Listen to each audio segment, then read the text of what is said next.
Hi, this is Zibby Owens, and you're listening to the award-winning podcast, Moms Don't Have Time to Read Books.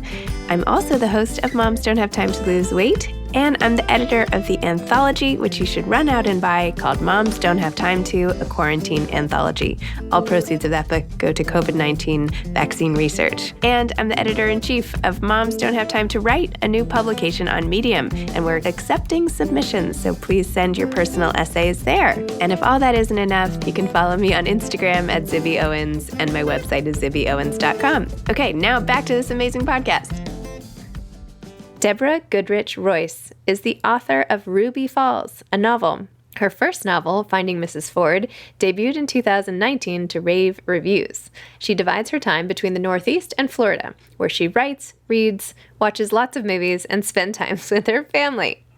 She serves on the governing and advisory boards of the Avon Theater, the American Film Institute, New York Botanical Garden, the Greenwich International Film Festival, the Greenwich Historical Society, the Preservation Foundation of Palm Beach, the Preservation Society of Newport, and the Prasad Project. She and her husband have restored more buildings than she can count, including the Ocean House Hotel and the Deer Mountain Inn. And by the way, Deborah is the owner of the Ocean House, and that is why we are having our retreat there for Moms Don't Have Time to Travel in October. So go to zibbyowens.com and go to my travel part, and you will see all about it. And Deborah is lovingly co-hosting, which I'm so excited about. More about her. Deborah holds a BA in French and Italian from Lake Erie College and an honorary doctorate from the same institution. In an earlier life, she was an actress in film and television and a story editor at Miramax Films. Ruby Falls is her second psychological thriller, and she owes a debt of gratitude for its inspiration to Daphne du Maurier and Alfred Hitchcock. Welcome, Deborah. Thank you so much for coming on Moms Don't Have Time to Read Books. It's so exciting to have you on. Thank you. I'm happy to be here.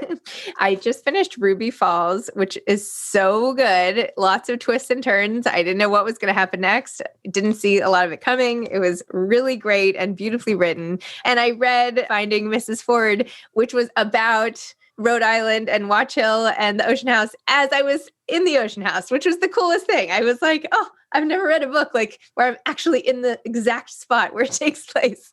So that was really cool. So anyway, congratulations on both of your books. Thank you. Well, that's a fun place to start when you talk about place and book.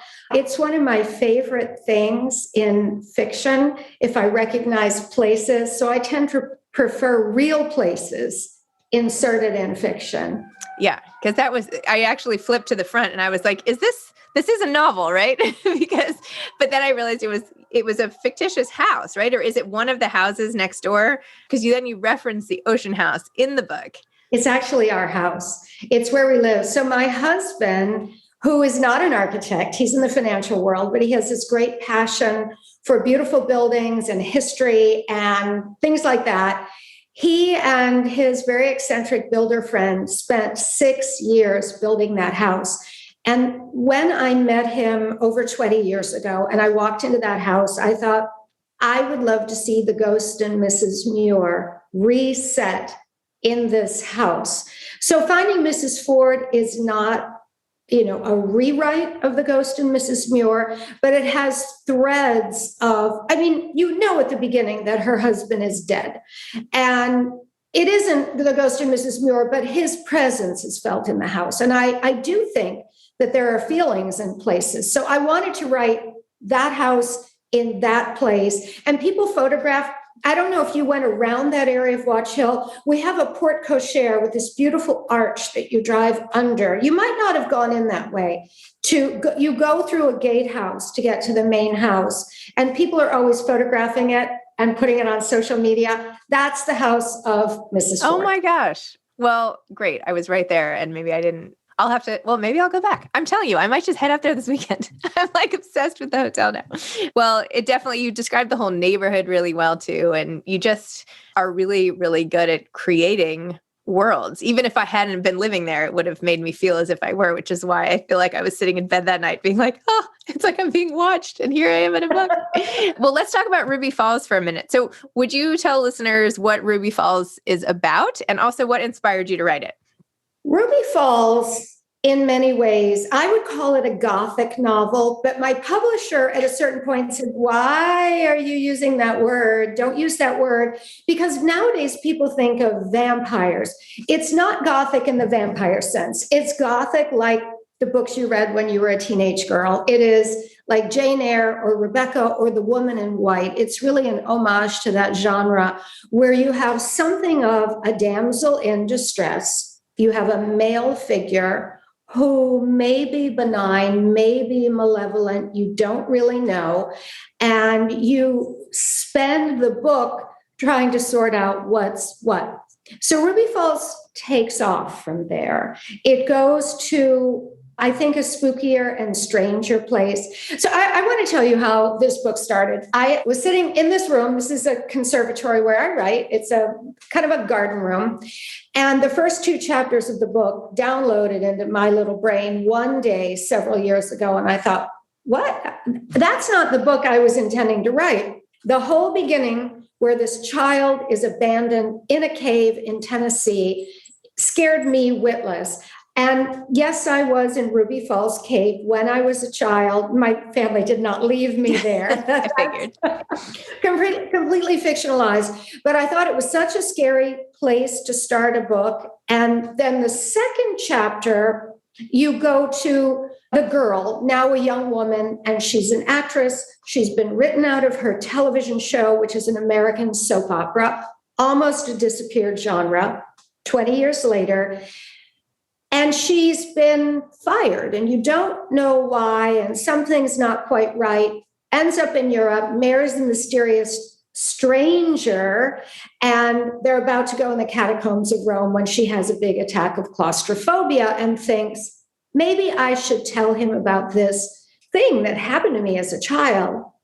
But she decides not to. So she begins this marriage to this handsome stranger with a secret. And so that's what kind of came to me in a flash. Then I spent a couple of years trying to figure out a book out of it. But I loved the premise because in Rebecca, the secret about her is her name. You never know her name. And that is such an interesting conceit to use in a book. And I play with names because her name is Eleanor Ruby Russell. She uses Ruby as a child and then just Eleanor as a young actress. So all of those things came into the mix. Wow. And you had so many other hilarious and interesting characters too. I mean, I feel like this would be so much fun to cast if I were like a film casting director, right? You have Howard, the agent, who's like, you know, the father figure, and then Dottie, the crazy lady across the way, and Mindy, the neighbor, who may or may not be tempting her husband, and you know, the film directors. I mean, it's like such an eccentric cast, right? It's Well, and everybody's somebody. So I was an actress back in the olden days. I was on a soap opera called All My Children. And then I went out to LA to have more of a film career. And my agent was this extraordinary man, Howard Goldberg. He died in the early 90s, one of the, not the earliest, but in people who died of HIV/AIDS. He was really an incredible man. I did not have the intimate relationship with him that Eleanor has with her Howard, but that character is really a little bit of an homage to that special person. And Dottie, the crazy cat lady, I did live in the Hollywood Hills. I did live across the street. Her name was Kathy. And she had what I remember. So my children, you're in the mom stage. My children, I had one little baby, and Kathy, the cat lady, lived across the street, and she had dozens of cats, and she invited us over for dinner. And I had a pause. I thought, I don't know if I can carry this brand new baby into that house. I didn't have a nanny or anything yet, but we did go over there. She was a very sweet lady. So I guess she rattled around in my head, and et cetera, et cetera. Wow. All of these. I know. I felt like the cat scene. There was a moment where I was like, I just can't look at a cat right now. Like, I wasn't sure what was going to happen with the cat. And anyway, that was, and then of course, not knowing what reality really even is in the book, right? And you're so sort of unmoored because what you think is true. Is it true? Is it not true? Like, do we believe her or do we not believe Ruby? what's with the dad? What happened? Like all these questions, it makes you keep reading and trying to dig deeper and deeper into it. So after you figured out what to do to make this into a book, what did you do then? Did you like plot out the whole thing, or did you kind of figure it out as you went? Like, what was that part of the process like for you? So I do two things. I do plot out somewhat, but I don't do a chart. Well, I do a couple of things. I keep a calendar, like you can go online and download, if you're writing a chapter from July of 1979 or August of 1987 or whatever you're picking, you can download those calendars. So I make my notes on the calendars. I make my notes just on a Word document that's separate. My first book is very nonlinear, so those calendars were extremely important because I go back and forth in time twice. Ruby Falls, that doesn't happen so much, but I think it's very important to have a fix of what's happening on a particular day so you don't mess it up. Then from there, I write. And that becomes the point when the characters start to change the story or things are added. Like Ruby, as you know, she's obsessed with what happened to her father after he abandoned her. And she's a bit of what we would call now a conspiracy theorist. And she goes down the rabbit hole of so many things that were going on at the time. She's abandoned in the 1960s.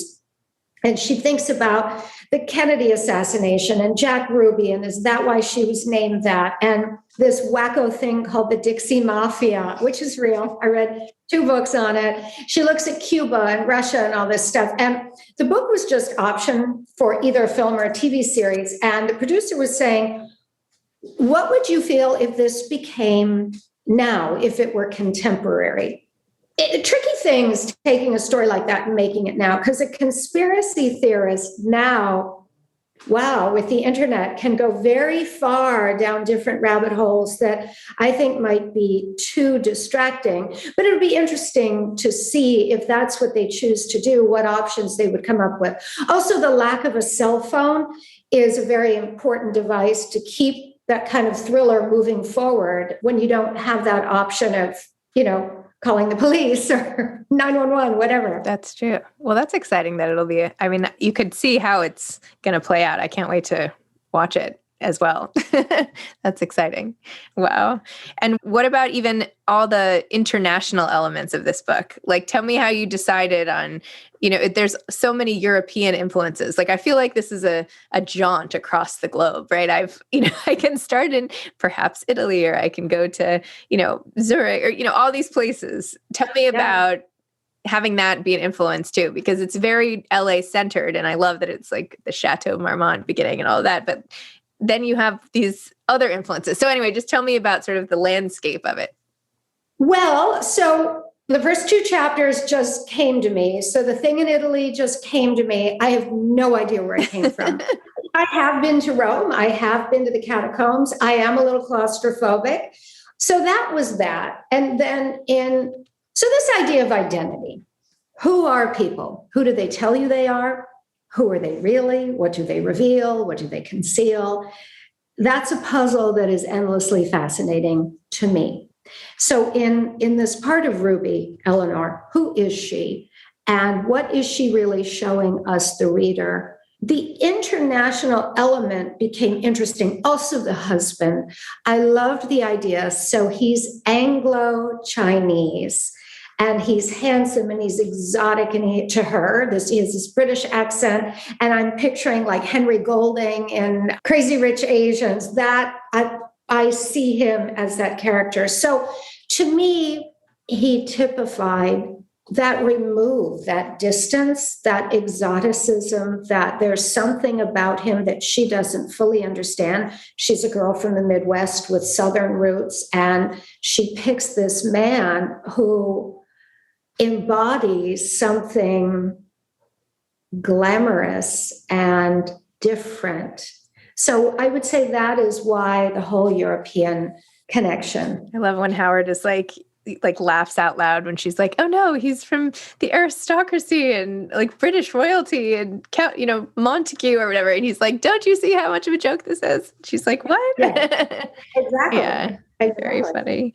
Well, let's go back to your earlier career, if you don't mind. I love how you have to say a soap opera called All My Children. Like I grew up, I'm in my 40s, like that was on in my house a lot. To be honest, my housekeeper like watched it every single afternoon, and like General Hospital was on every day when I got home from school. And I don't know what has happened with soap opera genre. I'm not even sure, but tell me about going from being an actress to being a writer and how your earlier experiences have influenced your writing. So it was an interesting journey. So my college major was French and Italian literature and history, but I was a dance minor, and I went to a minuscule Midwestern college. And because it was so small, I acted in plays. So I could kind of go in and out of the theater department without being a theater major. And the summer before my senior year, and I'm not kidding, this sounds so hokey, a movie came to town, a United Artists picture with Frank Langella and Tom Hulce called Those Lips, Those Eyes, which sounds maybe a little salacious. It wasn't. It was about summer stock theater 100 years ago. And Those Lips, Those Eyes is a piece of a lyric from an old song. So I was cast as a background dancer in this movie, which gave me probably the false impression that it was very easy to be cast as a dancer in New York City. So the choreographer of the film was the in-house choreographer for the Goodspeed Opera House in East Haddam, Connecticut, which was, Annie started there, a chorus line, all of these. It's a musical theater in Connecticut that still exists. I didn't know what it was. I was from Warren, Michigan. I thought, well, that sounds kind of fancy. And he was friendly, shall we say. And he kept saying, you should come to New York and audition for me. So as a good Midwesterner, I was extraordinarily literal. So I thought when he said, come to New York and audition for me, he meant come to New York and audition for me. So I finished college. I was back in Michigan. I didn't have a concrete plan. I had this vague, amorphous idea that I could maybe go to Georgetown for, foreign service, which sounded kind of exotic. I don't even know if I knew what it was. I finished college early. It was February. I stopped at a bookstore. I picked up a copy of Variety, the theatrical publication, and I opened it. And in the back, it said his name was Dan Soretta, was casting the summer season of the Goodspeed Opera House at the Minskoff Theater in New York City. And I thought, well, I'll just call him because he told me. I'm making myself sound almost half-witted. I wasn't really so stupid, but I was very naive. So I called the Minskoff Theater. I told the man who answered, hi, this is Deborah Goodrich. I'm calling Dan Soretta. He's like, he's in auditions right now. I said, well, will you just tell him I'm on the phone? So finally, 20 minutes later, he comes to the phone and he is, as you can imagine, very cool. He's like, yes. I said, hi, you said I should come and audition for you. He's like, yeah, I can't guarantee you anything. So I moved to New York the next day, which sounds like a big deal. I was 20 years old. I packed 2 suitcases and I stayed with the widow of the head of our theater department from my college. He had died young. She was in New York. She lived at 95th and Riverside. I stayed with her. I auditioned at the Minskoff Theater. I was not cast in this Goodspeed Opera House summer season. But I started up and down Broadway at the time. There were dance studios everywhere, upstairs, downstairs. So I took class every day. I auditioned for everything. I got close to the finish of everything. I auditioned for Agnes DeMille herself. And I got so close to everything, but after a year, I realized I wasn't good enough. So I thought, I will give acting a try before I go to Georgetown. Georgetown didn't know anything about me, by the way. This was all in my mind. And then it was a very short passage of 1 year from, putting my hat in the ring as an actor, getting an agent, getting a ton of commercials. I actually danced in a couple commercials, a Coca-Cola and bacon flavored Cheetos, which was a failed product. It was terrible, but that was the era of fame. So we were dancing up and down the corridors of high schools in New York City. And after a year, I got all my children, which I thought I would do forever, which I didn't. I was written out after a year. I played Susan Lucci's sister. She had this very crazy sister, Silver, which was based on All About Eve, the Bette Davis Ann Baxter movie. Did that. Then I flew out to LA to do a project with Christopher Lloyd, if you remember him, Back to the Future. Yes. And really worked steadily for a decade and got married, had 2 children, and moved to Paris with my first husband who grew up there. And that was oddly the beginning of my transition to writing, because I was hired by Studio Canal Plus, which is a French film studio.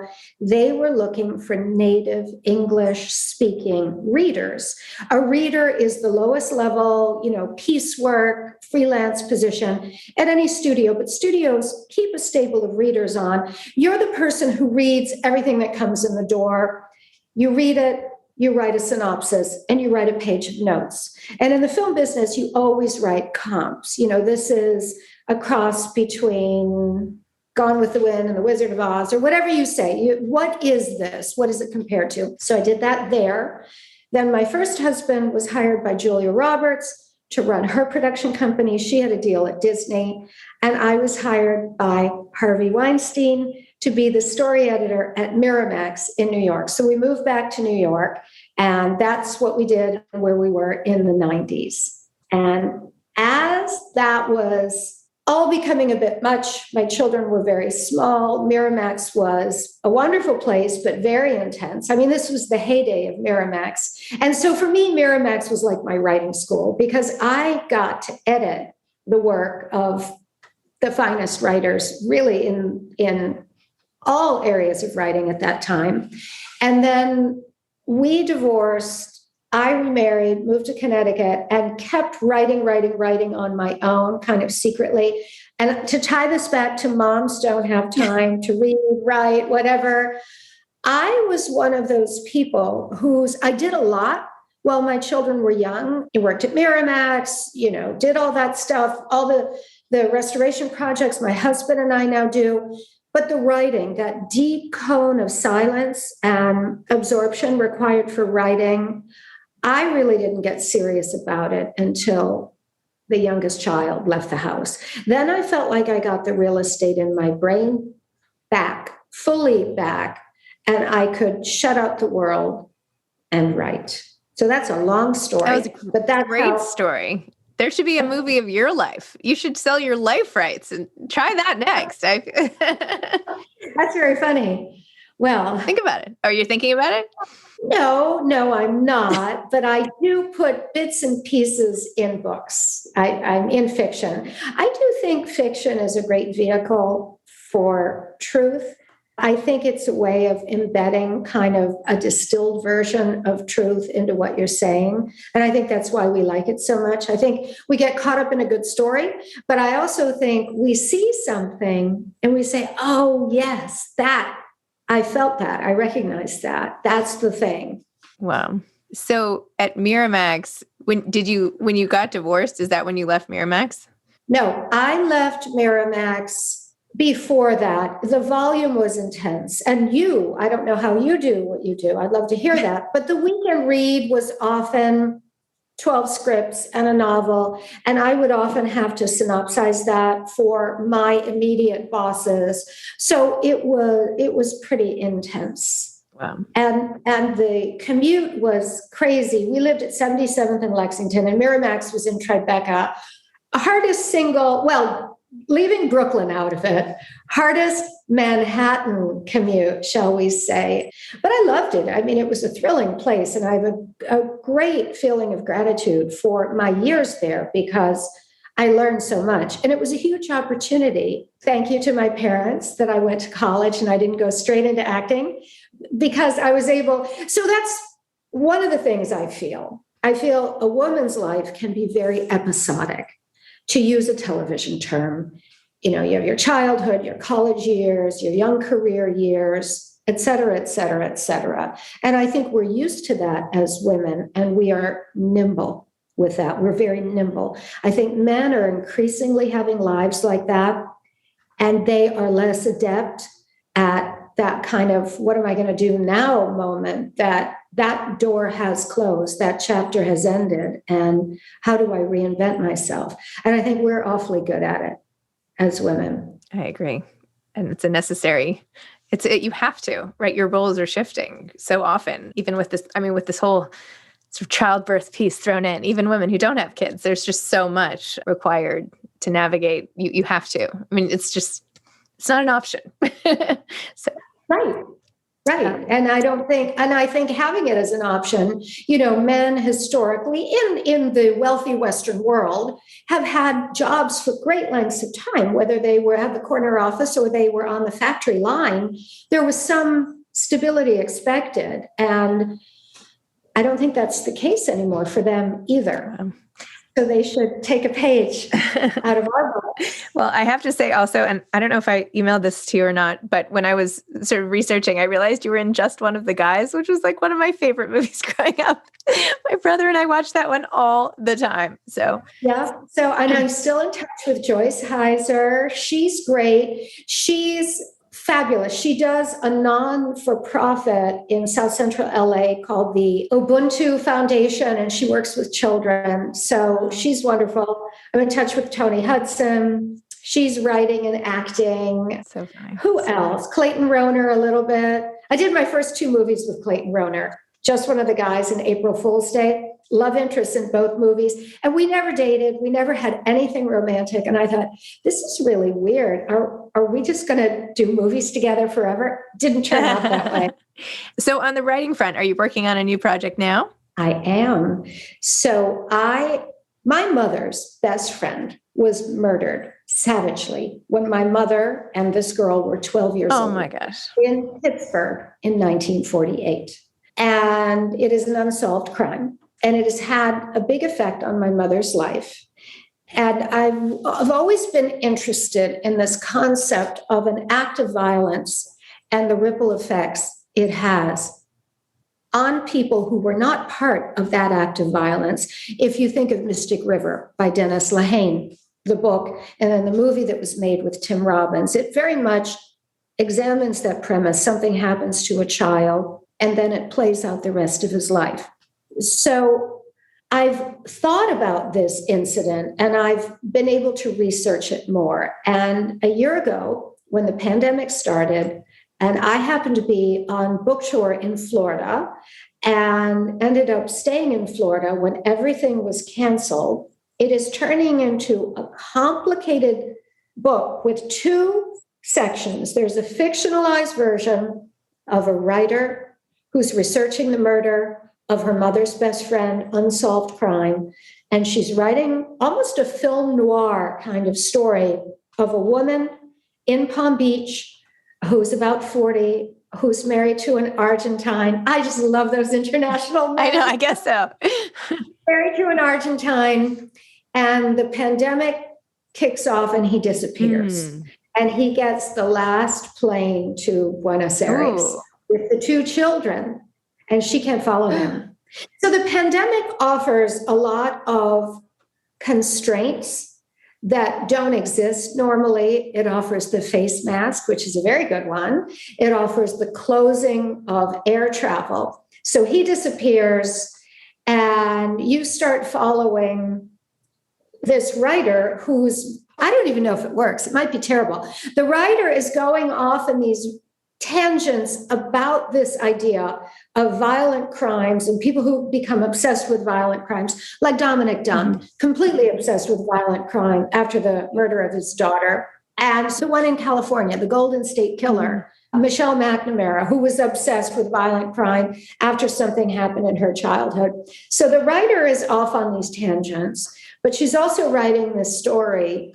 And you don't quite know how it's going to thread together, but it does. That sounds great. So I have a draft of that now, and it's called Reef Road for now. Reef Road. Because Reef Road is a street in Palm Beach. I like that title right now because it sounds a little bit like Cape Fear or Lookout Mountain. Spooky place name. Oh, that's great. That sounds amazing. Do you have any advice for aspiring authors?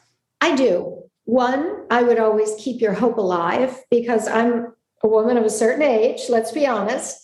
And I think there's a false belief that we have to do everything when we're young, and we don't. We can keep having those sequences in our life. The other thing I would say is find your time and your pattern to make it work. Like there are people who are so dogmatic, you have to write in the morning and it has to be the same time every day. For years, I couldn't do that. In the pandemic, I've been able to do it. I have a busy life. I sit on boards. We're doing restoration. So what I did with the trusty iPhone is I would block out 3 to 5 hour blocks every day, sometime. And when it became sacred, I would go into the room without my phone and just do it. So find your schedule that works for you. Don't be browbeaten by people who say you have to do this or you have to do that. And also just know that there's, if you're lucky, there can be more time than you think. I know there isn't always for everyone, but you kind of have to find that balance of living your life as though there isn't, but also as though there is. So you don't fall into, the sloughs of despond because you didn't do everything in a single day, which is a young mom thing, that despair at the end of the day when all the things you did wrong, because you will. I had one of those days yesterday. Wow. Well, thank you so much. This has been great. Thank you for the enjoyment of Ruby Falls, which was fantastic. And I can't wait to watch that show or movie after and keep in touch. And this was fantastic. So thank you. Thank you. The pleasure was mine. Have a great day. Bye. Bye. Thanks for listening to this episode of Moms Don't Have Time to Read Books. Don't forget to follow me on Instagram at Zibby Owens and at Moms Don't Have Time to Read Books. Also sign up for my newsletter at zibbyowens.com and sign up for my virtual book club and meet lots of authors on Zoom every other week. Thanks so much to Steve and Ryan at Texture Sound for the sound editing. And thank you to Morning Moon Productions for providing this fantastic intro and outro music.